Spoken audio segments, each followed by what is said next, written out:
Saudara tahu, saya percaya kita adalah Daniel masa kini, amin. Kalau Daniel pada zaman itu dipakai Tuhan luar biasa karena hidupnya tidak bercela, Anda juga mengalami hal yang sama. Tuhan akan memakai Anda luar biasa ketika Anda hidup sesuai atau berkenan di hadapan Allah, melakukan kebenaran firman Tuhan. Karena orang-orang yang melakukan kebenaran firman Tuhan adalah orang-orang hidupnya tidak bercela di hadapan Tuhan. Jadi Daniel merupakan salah satu pria, ya, memang pada saat itu dia bersama-sama dengan dia punya ketiga teman, Sadrak, Mesak, dan Abednego. Tapi yang pada saat ini kita bahas hanya Daniel, katakan Daniel. Benar-benar dia mempertahankan jati dirinya sebagai anak Tuhan.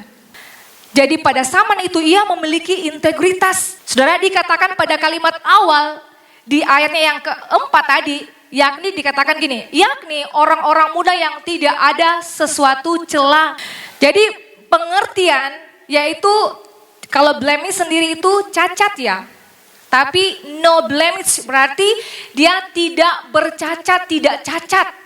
Jadi dengan pengertian tidak bercacat, tidak ada lecet atau kerusakan atau noda. Keadaannya menjadi lebih baik atau sempurna. Itu disebut dengan tidak cacat, tidak bercela. Nah, Daniel dari kecil sudah diajarkan untuk hidup sesuai dengan Taurat. Jadi dia bertumbuh besar dengan dia punya orang tua. Nah, seperti itu saudara.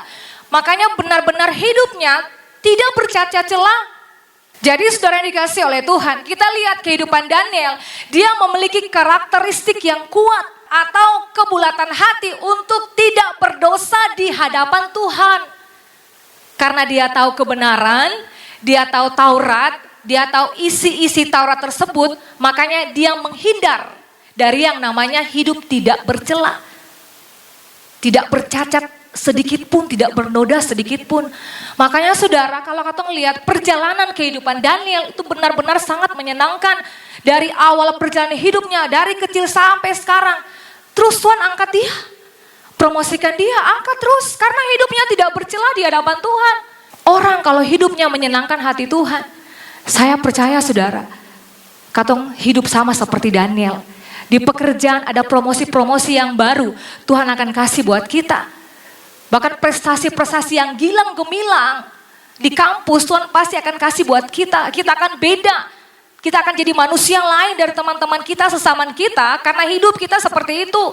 Jadi harus memiliki integritas, kejujuran, tanggung jawab yang penuh kita sebagai orang benar. Ya, tidak. Amin. Saya percaya otak-otak Anda dengan saya adalah otak-otak yang excellent. Amin. Kehidupan yang excellent, saudara. Anda dan saya bisa hidup benar, bisa hidup tidak bercela di hadapan Tuhan. Memiliki integritas dengan cara dilatih, dibersihkan, dimurnikan. Makanya kenapa ada proses jatuh lagi, gagal lagi, sakit telinga bising. Telinga bising apa? Diasah, dilatih, diajar oleh apa? Firman Tuhan, melalui pemimpin, melalui pastor-pastor. Jadi biarkan telinga Anda. Jadi kalau misalnya rambut Anda yang panjang itu menutupi Anda punya telinga, nah waktu pemimpin Anda berbicara kepada Anda, buka telinga lebar-lebar. Dan biarkan mereka berbicara kepada Anda, karena itu baik buat Anda, amin. Yes, ketaatan itu perlu saudara, ketaatan mendatangkan berkat. Kalau saudara mau hidup diberkati, biarkan pemimpin Anda menghajar Anda, karena pemimpin-pemimpin Anda di gereja ini sangat mengasihi Anda. Jadi saudara memiliki integritas dengan cara dilatih, dibersihkan dan dimurnikan oleh firman Tuhan setiap hari. Setiap saat dimurnikan, diasah. Makanya kalau firman Tuhan datang di komsel, ibadah youth, bahkan juga ibadah raya. Setiap hari di rumah, satu hidup pribadi kita bersama dengan Tuhan. Biarkan Tuhan berbicara. Biarkan dia berbicara di telinga kita, puji Tuhan. Kita masih mendengar Tuhan bicara buat kita. Itu berarti Tuhan sayang kita. Yeremia 23 ayat yang ke-29 dikatakan begini. Bukankah firmanku seperti api? Demikianlah firman Tuhan. Dan seperti palu yang menghancurkan bukit batu. Wow, firman Tuhan seperti api. Menembus, katong punya jantung nih, sungsung, tulang belakang, pikiran, otak semua. Cerahkan katong punya otak. Bukti Daniel memiliki integritas karena hidupnya tidak bercela di hadapan Tuhan. Amin saudara. Memiliki ketetapan hati. Daniel 1 ayat yang ke-8, Daniel berketetapan untuk tidak menajiskan dirinya dengan santapan raja dan dengan anggur yang biasa diminum raja. Dimintanyalah kepada pemimpin pegawai istana itu supaya ia tak usah menajiskan dirinya. Nah, saudara, Daniel adalah orang penting di istana raja. Dan di atas Daniel ada orang yang lebih penting lagi, yaitu Raja Nebukadnezar. Titah raja harus dilaksanakan sebagai pegawai di istana raja. Maksudnya Daniel, dia sebagai pegawai di istana raja lah. Walaupun dia punya jabatan tertinggi juga di istana raja. Tapi dia harus taat, tunduk, takluk kepada titah raja yang harus dilaksanakan pada saat itu. Ya saudara, jadi Daniel lakukan perintah apa saja yang dititahkan oleh raja. Menyangkut pekerjaan yang mau dikerjakan tersebut. Dia harus taat karena dia di bawah dia punya pemimpin di atas dia. Kalau dia tidak taat, saudara, bisa saja dia dikeluarkan dari istana raja dan digantikan oleh pegawai-pegawai yang lain.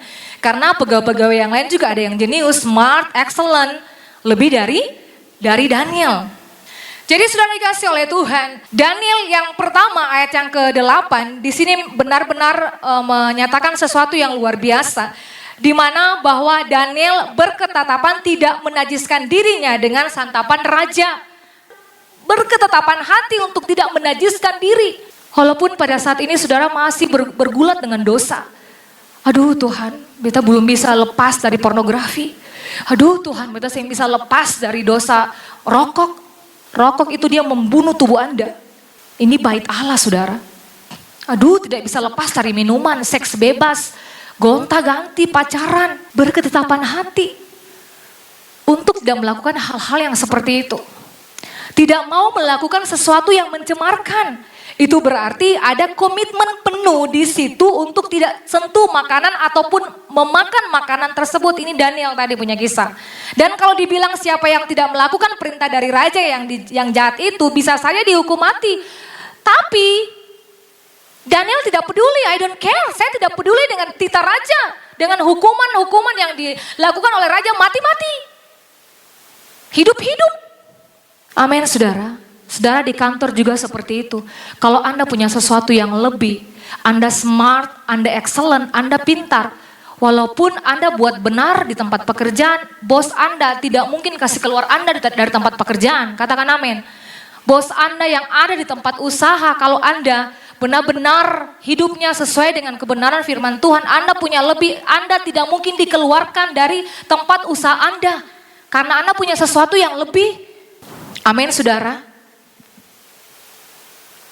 Komitmen adalah perkataan yang menyatakan sebuah kesanggupan untuk berbuat sesuatu.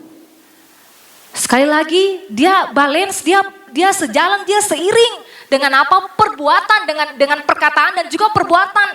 Hidupnya dapat dipercayai saudara. Daniel 6 ayat yang keempat sampai ayat yang kelima berkata begini. Maka Daniel ini melebihi para pejabat tinggi dan para wakil raja itu. Karena ia mempunyai roh yang luar biasa. Dan raja bermaksud untuk menempatkannya atas seluruh kerajaannya. Ayat yang kelima.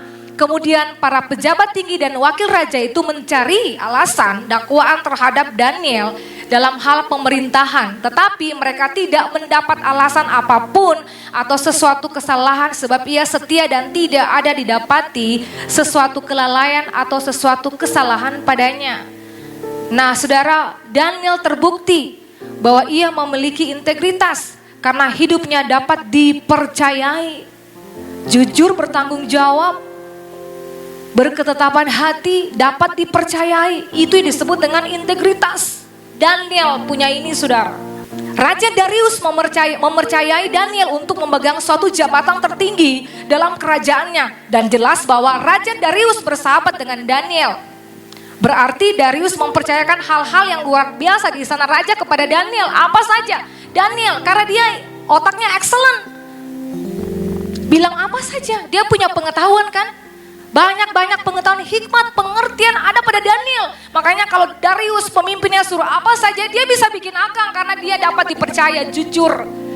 Dia pegang rahasia, bisa pegang rahasia perusahaan, bisa pegang rahasia yang ada di istana raja. Makanya dia menjadi sahabatnya Darius. Jadi saudara, kalau pemimpin Anda di tempat ini menyuruh Anda mempercayakan Anda, lebih kepercayaannya lebih, atau tanggung jawabnya lebih, saudara. Jangan bersungut-sungut, lakukan saja. Karena ada sesuatu yang besar yang Tuhan mau kasih buat Anda. Anda pintar, makanya pemimpin Anda kasih kepercayaan buat Anda terus menerus. Darius jaga rahasia. Dia pegang baik-baik rahasia itu. Supaya waktu orang ngomong apa saja, tentang siapa saja, kita pegang rahasia itu, saudara. Tidak ngomong untuk orang lain, atau kita karlotan untuk orang lain.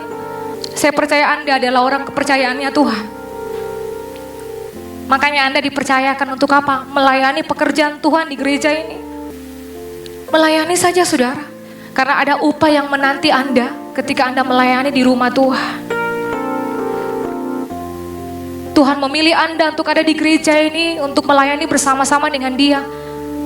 Anda punya kapasitas lebih, Anda punya kehebatan lebih, ayo gunakan sama-sama.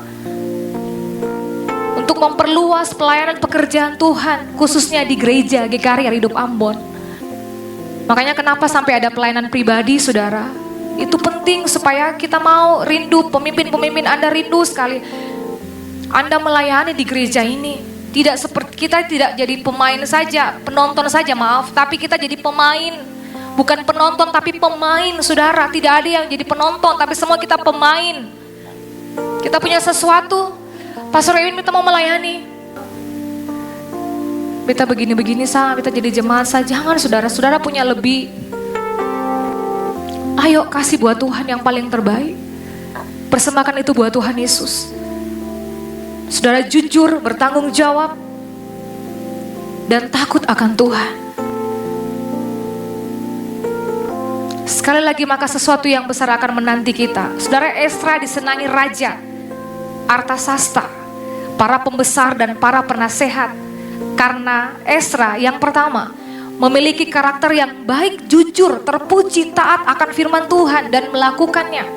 Yang kedua, raja senang dengan dia karena menjadi orang yang kompeten atau ahli dalam bidangnya dan senantiasa menggali potensi diri, mau terus belajar, menghasilkan karya dan melakukan inovasi yang baru. Itu Esra. Saudara, Anda masih muda. Sesuatu yang Anda mau pingin coba, ayo sama-sama coba, belajar terus. Anda adalah orang-orang yang kompeten, punya potensi yang luar biasa dalam Tuhan. Sesuai dengan bidang Anda, lakukan itu untuk memuliakan nama Tuhan. Ketika ketiga hal ini kita lakukan dalam kehidupan kita, pekerjaan kita, pelayanan kita, atau usaha kita, saudara tahu kita akan menjadi kesayangannya bos, pemimpin spiritual kita, dan para konsumen kita yang ada bersama-sama dengan kita. Saudara, kita adalah putra-putri kerajaan Allah. Putri-putri kerajaan Allah, pangeran-pangeran.